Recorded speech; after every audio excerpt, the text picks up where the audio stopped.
leave it to the pop psychologists to explore the notion that making the sorts of films he did stemmed primarily from Alfred Hitchcock's troubled psyche. But it's certainly true that many recurrent themes and facets in his work hinted a less than smooth emotional life, lurking beneath the clever and cynical exterior of one of Hollywood's most admired and successful filmmakers.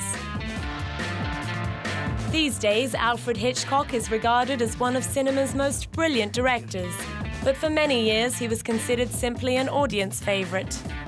A reappraisal by the writers and filmmakers of the French New Wave in the late 1950s cemented his reputation as an auteur of the first order.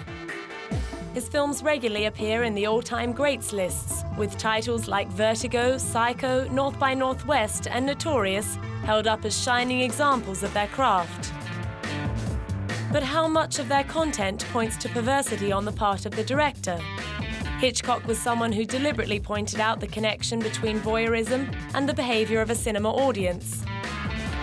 When Anthony Perkins as Norman Bates in Psycho spies on Janet Leigh through a hole in the wall, or Jimmy Stewart trains a telescope on his neighbours in Rear Window, we are made to feel complicit. But what of Hitchcock himself? He was married to his wife Alma for 54 years, but his relationships with his female stars have long been the subject of debate and rumour.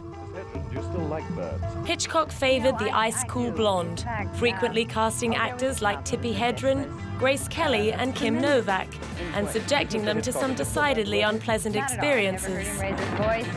His obsession with Tippi Hedren led to him playing the prank of sending her young daughter Melanie Griffith a model of Tippi in a coffin.